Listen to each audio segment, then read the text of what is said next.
चुनाव दर चुनाव जेडीयू की सीटें भले ही कम हो गई हों, लेकिन नीतीश कुमार ने कभी भी कम सीटों पर बिहार में चुनाव नहीं लड़ा। लेकिन इस बार पेच फंस गया है। आपको बता दें कि 2020 के विधानसभा चुनावों में 122 सीटें जेडीयू को देने वाली भारतीय जनता पार्टी इस बार ज्यादा सीटें देने के लिए तैयार नहीं है। इसी को लेकर नीतीश कुमार अड़ गए हैं और जेडीयू ने 122 सीटों की मांग कर दी है। आपको बता दें, दावा किया जा रहा है कि सीट शेयरिंग फॉर्मूले को लेकर बवाल खड़ा हो गया है और इसी बवाल को सुलझाने के लिए अमित शाह भागे भागे बिहार पहुंचे हैं। ऐसे हालातों में भारतीय जनता पार्टी खेल गई है।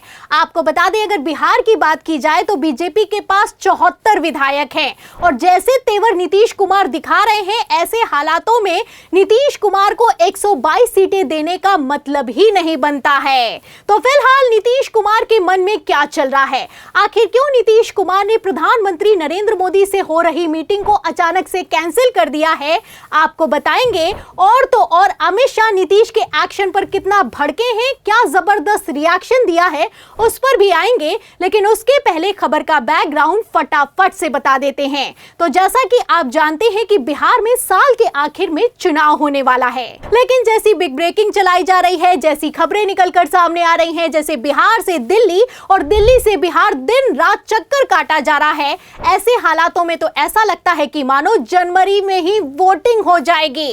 फिलहाल बिहार में मैं आपको बता दूं कि पेच फंस गया है। बिहार में असल में खेला कहां पर हो गया है, पहले खेल समझिए, फिर उसके बाद नीतीश कुमार के मौन से कितना बड़ा धमाका होने वाला है उस पर आएंगे। अगर सीटों के गणित की बात की जाए तो 2015 के विधानसभा चुनावों से शुरुआत करते हैं। अगर 2015 के विधानसभा चुनावों की बात की जाए तो यहां पर आरजेडी और जेडीयू का गठबंधन था।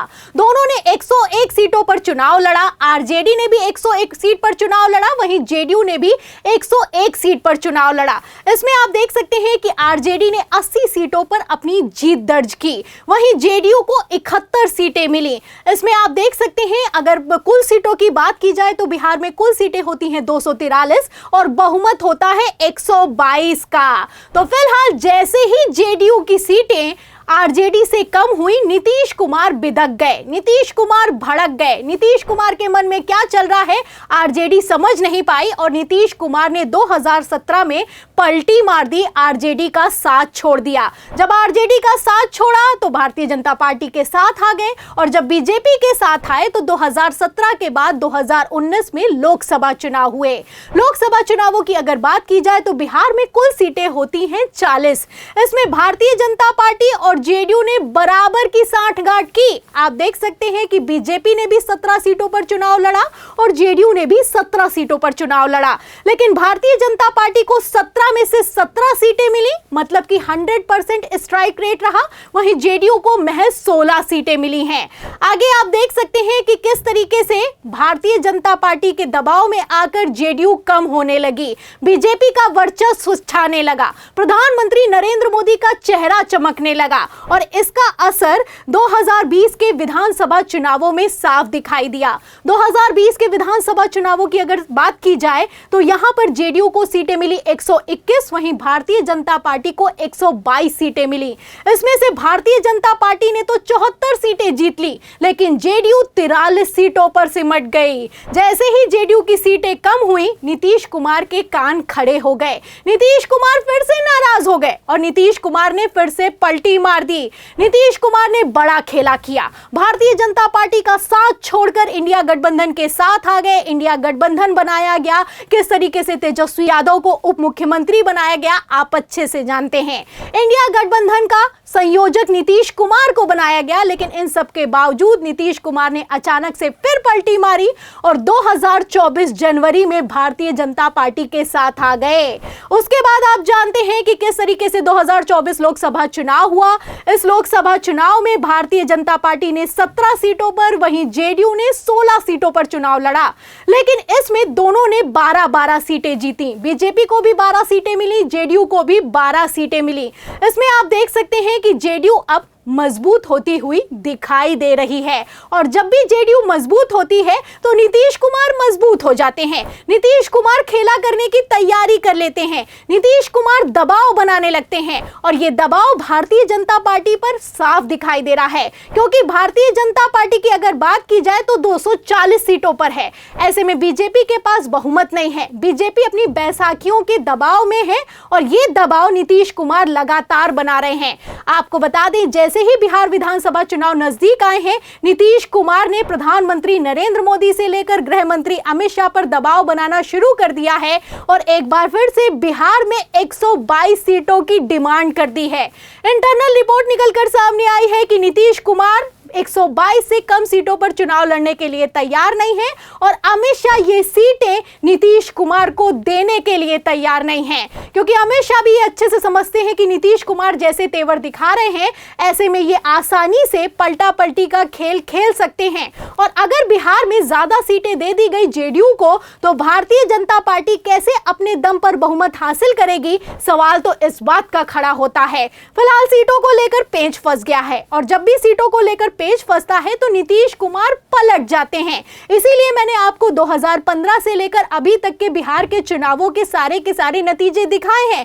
इन नतीजों से आप अंदाजा लगा सकते हैं कि नीतीश कुमार जब कमजोर होते हैं तब भी पलटी मारते हैं और जब मजबूत हो जाते हैं और उनको मन मुताबिक काम नहीं होता या फिर कि उनके मन मुताबिक उन्हें सीटें नहीं दी जाती हैं तो भी पलटी मार जाते हैं। वैसे मैं आपको बता दूं, अगर बिहार की बात की जाए तो महाराष्ट्र के चुनावों का असर यहां पर साफ दिखाई दे रहा है। जिस तरीके से एकनाथ शिंदे को भारतीय जनता पार्टी ने मुख्यमंत्री की कुर्सी से हटा दिया है, ऐसे हालातों में नीतीश कुमार के लिए सीएम की कुर्सी पर बना रहना एक चुनौती बन गया है और इसी चुनौती को लेकर खबरें निकलकर सामने आ रही हैं। खबर भी मौजूद है, खबर आप देखिए नवभारत टाइम्स की। इसमें लिखा हुआ है कि बिहार चुनाव में बराबरी की लड़ाई, सीट बंटवारे पर नीतीश कुमार का मौन व्रत, बीजेपी को मिलेगी शिंदे जैसी चुनौती। तो चुनौती दी जा रही है और इस चुनौती से निपटने के लिए ही नीतीश कुमार अचानक से आनन फानन में बिहार की प्रगति यात्रा को कैंसिल करके दिल्ली पहुंचे। दिल्ली में प्रधानमंत्री नरेंद्र मोदी से मिलने का समय मांगा और तो और दिल्ली के विधानसभा चुनावों में भी सीटें मांगी, लेकिन बीजेपी इसके लिए तैयार नहीं हुई है। आपको बता दें कि बिहार से बाहर भारतीय जनता पार्टी जेडीयू के पैर नहीं जमने देना चाहती है। जब ये लोग दिल्ली में सीटें दे नहीं रहे हैं तो बिहार में क्या ही सीटें देंगे, आप समझ सकते हैं। और ये कोई हवाई बात नहीं है, खबर भी मौजूद है। खबर आप देखिए न्यूज़ 18 की, इसमें लिखा भी हुआ है कि जेडीयू को बिहार से बाहर नहीं जमने देगी भाजपा। पहले नीतीश के विधायक तोड़े, अब दिल्ली में सीट देने में आनाकानी हो रही है। तो नीतीश कुमार के साथ खेला हो चुका है।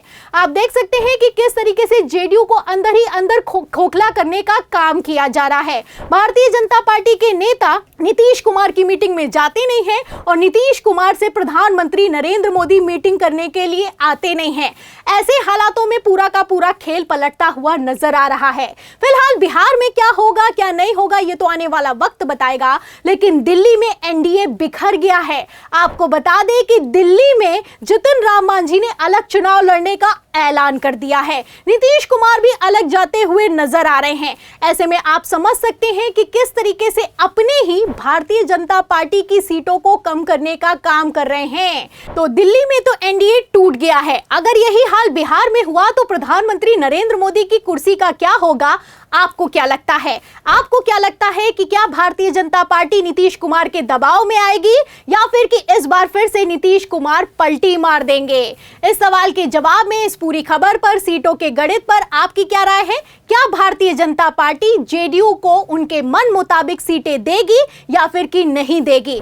इस पर आप जो भी सोचते हैं हमें कमेंट बॉक्स में जरूर लिखें। वीडियो को ज्यादा से ज्यादा शेयर करें, हमारे चैनल को लाइक करें, सब्सक्राइब करें, ज्वाइन करें। फिर मिलते हैं अगली खबर के साथ, तब तक के लिए धन्यवाद।